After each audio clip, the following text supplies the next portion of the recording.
What is up, Earthnoids, Space Noids, and everything in between?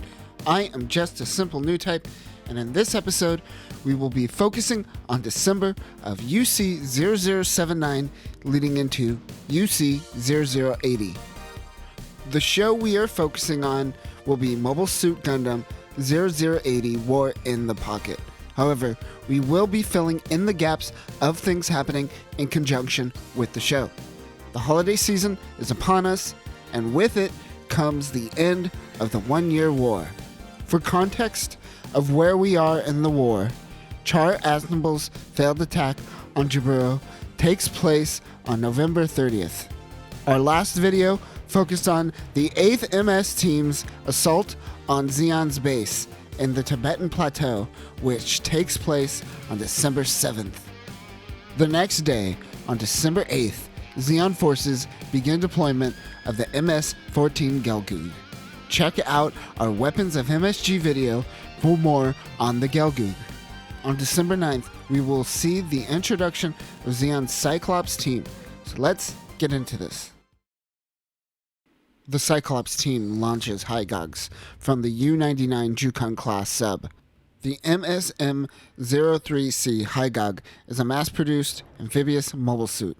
The Hygog is a predecessor to the GOG, but the Hygog was built from the ground up, so their designs are not very similar. It has a beam cannon, a torpedo launcher, a 120mm machine cannon, hand missile unit, and an improved vice claw.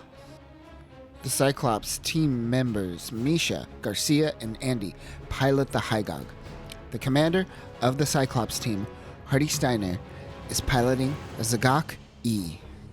The MSM-07E Zagok Experimental is also an amphibious mobile suit that has improvements on the original Zagok, such as improved beam cannons and head-mounted missile launchers.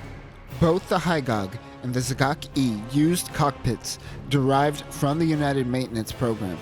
The Mobile Suit United Maintenance Program is the Principality of Zeon's attempt to streamline mobile suit production.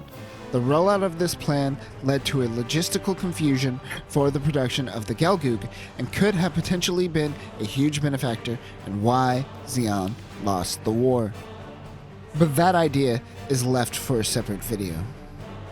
The Cyclops team begins assault on an EFF Arctic base. GM Cold District types take on the Cyclops team, but many are taken down. A shuttle is about to launch from base. Andy goes in for the shuttle, but the GM is guarding it, and it takes out Andy's Hygog. The shuttle launches off into space. Steiner has lost one of his men. He screams out in pain. Side 6.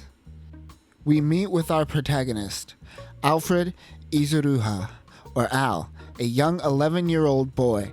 He hangs out with his friends, daydreams about Zakus and mobile suits, and bickers with girls. Al goes to meet with his dad, but he takes his camera to take a picture of a Federation mobile suit. He runs into a guard and lies his way out of the situation. He sees in the factory, however, a secret mobile suit being shipped. After meeting with his father, Al heads home and runs into an old friend, Christina McKenzie. She just got back from Earth and came back for a government job on short notice. The next day, Christina walks Al to school and says he hates going. While talking to some friends in front of the school, an explosion occurs. A Zaku and a Rickdom 2 do battle with a GM. The boys watch on as the fight takes place. Al records the action with his camera. The MS-09R Rickdom 2 is the predecessor to the Rickdom and a product of the United Maintenance Plan. It has higher thrust output and borrows technology used in the Gelgoog. It also has the ability to operate in colony atmosphere. The Zaku crash lands. Al chases the downed Zaku to a nearby park. Al records the Zaku. While recording, he finds the pilot, Bernard Wiseman, pointing a gun right at his face. Al begins asking Bernie, questions, but doesn't want to be bothered by children. Al tells Bernie that this is the first time that he has ever seen a mobile suit, which is why Al is so excited. Bernie takes Al's camera and notices the container holding the mysterious mobile suit. Bernie convinces Al to give him the camera in exchange for his rank badge. He takes the memory card out of the camera and gives the camera back to Alfred. Another Zaku comes to pick up Bernie. He makes his escape. Al goes back to school to find out all of his classes are canceled. Al heads home and cosplays as a soldier. Meanwhile, on Granada, Colonel Killing shows Steiner and the Cyclops team the video sent by Bernie and tells them that Bernie will be a part of the Cyclops team. Bernie goes to meet with Steiner and the team. Steiner tells Bernie about the operation, known as Operation Rubicon. Operation Rubicon will involve the Cyclops team infiltrating Ribo colony at Side 6. Bernie will return to the Side 6 colony disguised as a commercial transport member, carrying a mobile suit with him. There, they will try to find the secret Federation mobile suit, where they will either capture or destroy the unit. Bernie pilots the commercial vessel, but the team shoots and puts a dead body in the co-pilot seat. Something seems off here. Bernie heads out towards the colony. Zeon launches mobile suits to cause a distraction. Bernie pretends to be in distress and asks the colony for emergency landing clearance. They give permission for Bernie to land. Steiner comes out and provides the right credentials and puts on an act to get things moving faster and ignore the proper paperwork. They don't end up inspecting the ship. Meanwhile, on Side 6, Al rushes home. On his way home, he almost gets hit by a truck. He notices that the driver of the truck is Bernie. Al realizes that Zeon forces have returned to the colony. He runs and catches up with the last truck and jumps on board. He is full of excitement. As Al hangs on the back of the truck, he wonders what is inside. As the truck makes a sudden turn, Alfred falls off the back. Al goes to inform the police. They initially don't take him seriously, but eventually they go out to scout for the trucks. The police find Al and find the trucks in an abandoned warehouse. The police question Steiner and the men. The Cyclops team are getting nervous and might have to kill the police officers. But suddenly, Al pretends that Bernie is his bigger brother and lied to the police to help find him. The police get off of Zeon's back for now. Alfred wants to be a part of the Cyclops team. He wants to be a soldier. Al tells the team where he was when he took the video footage and gives them the exact location of the secret mobile suit. Steiner gives Al an insignia patch and tells him that he has to keep everything he has seen here a secret. Bernie gives Al a ride home. One member of the team suggests killing the kid, but Steiner notes that the kid will keep Bernie busy. Later that night, Christina knocks out Bernie, who is sneaking around Al's house. Al tells her that Bernie is his brother. Bernie and Al pretend to Christina and her parents, but they find out that Christina is actually a part of the Federation. The next morning, Al goes back to the warehouse to find the Cyclops team assembling the Kampfer. The MS-18E Kampfer is a heavy assault mobile suit. The E stands for Einhauen, which translates to one strike in German. The unit is designed to get in and get out and cause as much damage as possible. With its role, it has the potential to outmatch the RX series, but it can't be on the battlefield for too long. The mobile suit also uses shell weapons instead of beam weapons to reduce strain on the fusion reactor and increase mobility. However, it does have a beam saber that is powered by a rechargeable energy capacitor. Meanwhile, Christina is running a mobile suit simulation. In the background, the secret mobile suit is being assembled. After her simulation, a Fetty soldier mentions that this unit will be shipped out to White Base. Al and Bernie actually start to develop a brotherly bond as they hang out in front of an unknown base. Al notices a similar person and thinks that this is a Fetty base. Al and Bernie use the colony service tunnels to try to breach the base from underground. They discover that this is indeed the Fetty base. They find spacesuits and go out into space to fly over a service bridge. Al starts to run off on his own. While on his own, he happens to stumble onto the secret mobile suit. Alfred does what he does best, takes video footage. Alfred is taking photos of intel he found on the Fetty base. 2 Fetty soldiers make their way down the hall. Al takes off and runs into Bernie, who is mad at him for taking off on his own. Garcia gets some intel about the Fetty base from a bar. Back at the base, Garcia punches Bernie, a long-running Gundam tradition, for not obeying orders. Steiner recommends he follows orders next time. Bernie takes Al home and ends up talking to Chris. It seems the two are starting to develop a bond.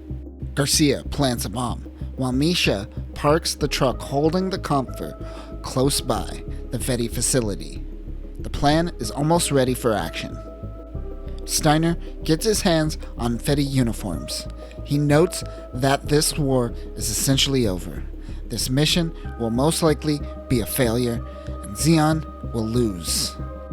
Al convinces Chris to allow him to visit the base the following day. Bernie yells and tells him to stay away from the base, as that is when the attack will take place. Al doesn't look like he is going to listen. December 18th, the day before the attack. Steiner is stoically smoking a cigar. Misha approaches him with a bottle of alcohol and toasts to those who are about to die. Steiner wonders if that is going to be true. December 19th, UC 0079. The Cyclops team start to make their move. Dressed as Fetty soldiers, they infiltrate the base. Garcia does a little stabbing while Bernie distracts the Fetty soldiers. While they storm the Fetty facility, Misha activates the comfort to act as a distraction. Al is learning about mobile suit technology at the Fetty base when all this goes down. He steps away and finds the Cyclops team, who is currently being outed as Zeon spies. Suddenly, Garcia comes in, taking out some soldiers. The Cyclops team fights back. The team is outnumbered and cornered. Garcia plans to take out the secret Gundam while Bernie gets Steiner out of the situation. However, Garcia is shot while running towards the unit.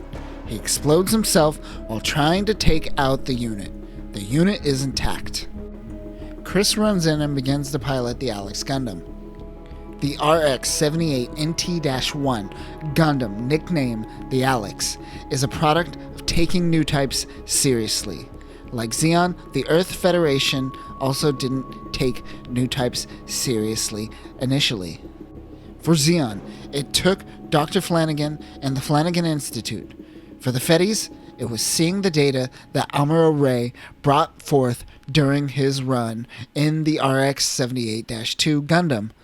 Naturally, Earth Federation forces wanted to make a custom RX Gundam that was made specifically for Amuro Ray's new type potential. The onboard computer is more advanced than the RX-78-2 Gundam's computer. It is also more responsive than most Gundams on the market currently. Apparently, the biggest concern found during Amuro's run with the original Gundam is the hands. The hands are the easiest to damage and cause the mobile suit to struggle to fire beam weapons or wield beam sabers. Because of this, each hand on the Alex has a 90mm Gatling gun. Also, it has a sweet panoramic monitor. The Comfer is taking out GMs left and right. Just a quick note, the Comfer actually doesn't take out any GMs as they are fighting on Raya in Side 6, which is a neutral colony. The Comfer is fighting the RH-35E Raya 35 Draken E. The Draken is a tiny mobile suit mainly designed for construction and keeping the peace. These things have no chance against the Comfer.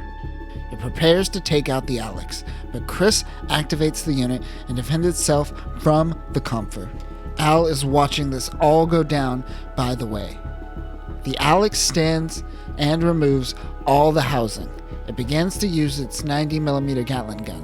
While the two fight, a small breach in the colony occurs. Chris and the Alex is able to take out Misha and the Comfer. Bernie is carrying a barely breathing Steiner. The mission is a failure. He hears footsteps behind him and quickly draws his weapon, only to find that it is Al. Back at Granada, Colonel Killing gets news that Operation Rubicon has failed. The Cyclops team's whereabouts are unknown, and the secret Gundam is still operational.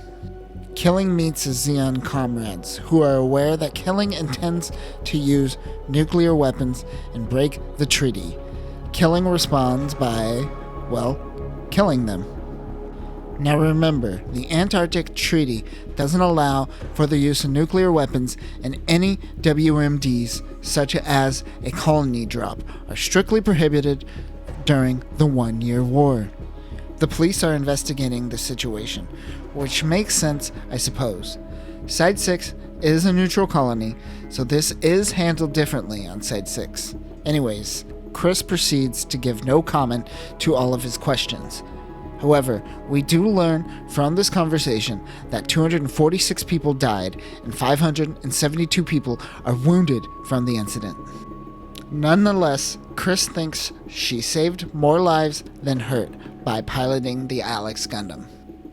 As Al leaves a convenience store, he passes by some wreckage from the incident. He sees a kid getting dragged out of the rubble, which we cannot show here, but it finally makes Alfred think about the consequences of his actions. Unfortunately, Steiner did not make it out. Bernie gave him a proper burial. He also talks to the bartender Charlie, who informs Bernie that if the Alex Gundam is not destroyed by Christmas, Granada will ultimately nuke the colony. Al and Bernie meet up. Al wants Bernie to fight back, but Bernie tells Al that he is just a rookie and that they aren't really friends. Bernie grabs his Cyclops colony badge and rips it, revealing that it is bugged and they have been listening to everything that Al has been saying. He tells Al that the colony will be bombed and that he should find a way out if possible. Al tells him to fight, but Bernie is like, nah, I'm running. Al gives Bernie his badge back and runs away out of anger. Al heads home and runs into Chris, who gives a different perspective than Bernie. She says she would not run and she would fight in a situation where she needed to save people. Chris certainly is a better role model for Al. Meanwhile, a Tevay-class ship is being loaded with nuclear weapons. Colonel von Helsing is the commander of the Tevay ship, the Graf Zeppelin. The Tevay-class ship is an improvement on the Chevet-class heavy cruiser.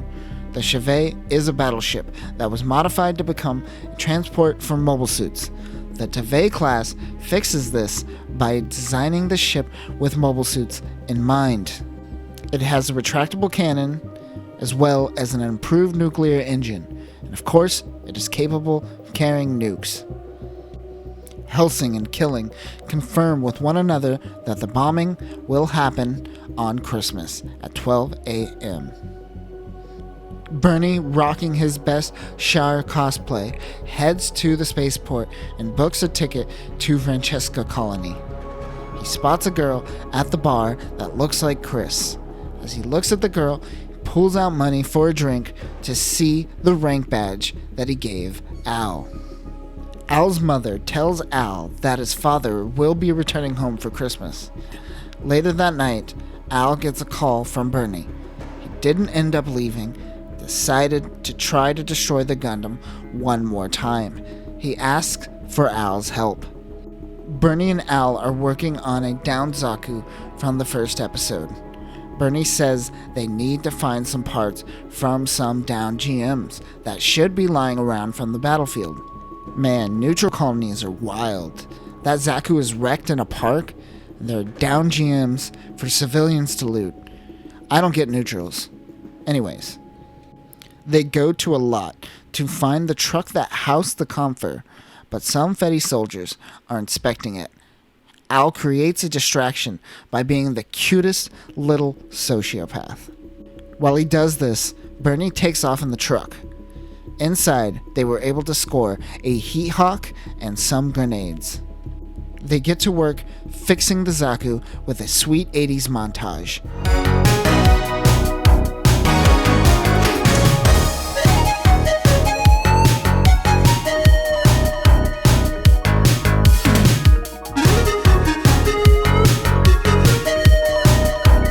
It's fixed and ready to go before the final attack.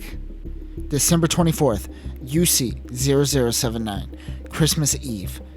Bernie gives Al a disc to play in case he dies. He wants Al to follow instructions and deliver a package. Bernie ensures Al that he will win tomorrow. Outside of this, Al has done all he could do for Bernie. He wishes him a Merry Christmas and drops him off. December 25th, UC0079, Christmas Day. Wait, Colonel Killing meant 12 a.m. at night on Christmas? Meaning the 26th, and not the 25th. Never mind, let's move on.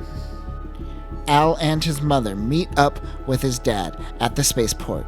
His dad briefly mentions that Zeon ships carrying a nuclear missile was destroyed. Al realizes that Bernie doesn't have to fight. The colony won't be bombed. Al runs out of the station and tries to find Bernie. Chris gets into the Alex Gundam and launches towards the Zaku. Chris and Bernie engage in battle. Al wanders through the forest looking for Bernie. Both deal heavy damage to one another. They continue to melee battle. Al has one thing and one thing to say.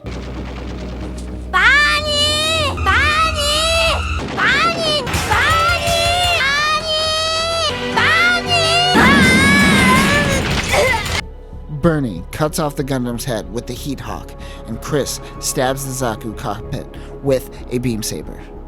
Al is in shock as he just watched Bernie die in front of his eyes. Al listens to the tape that Bernie left. He wants to take this evidence to the police after he dies. He also tells Al he felt a desire to fight the Gundam as a soldier, but he doesn't hate the Fetties, and neither should Al. A few weeks later, Universal Century 0080. Al has some PTSD that wakes him up from his sleep. He leaves his house to find that Chris is being transferred back to Earth. She did survive the mobile suit attack. Chris asks Al that she wishes she could say goodbye to Bernie. This makes Al cry, but he doesn't tell her that Bernie is dead. At school, the students hold a memorial for their school building, which was destroyed during the attack. This makes Al cry yet again. The kids affirm to Al that there will be another war soon, so don't worry. Al's friends are very naive and have only experienced war from the outside. Now that Al has truly experienced war as it is, he doesn't want any part of it. Due to the damage of the Alex Gundam, it never found its way to Amado Ray. This incident would go down in UC history as Operation Christmas. And that will do it for this video and the conclusion of Mobile Suit Gundam 0080 War in the Pocket. This is a sad one. Unfortunately, in the grander scheme of the 1 Year War, this had absolutely very little effect on the outcome. The war was already solidified at this point. Steiner and Misha understood this. But for Chris and Al, Operation Rubicon will forever change their lives. A war in the pocket, if you need me to spell it out for you. It sucks for Al, however, who wanted to experience war so bad, and when he finally did, not only understood his actions, but instantly regretted them. This is a be careful what you wish for story. Unfortunately, in the near future, we will run into another person who experiences war too early. He also has a girl's name. And that will do it for the 1 year war for a little bit as well. We are going to jump ahead to UC 0083 and see what a certain Xeon fleet that has been doing hiding in the shadows. For now, remember, new types, be careful what you wish for. Peace.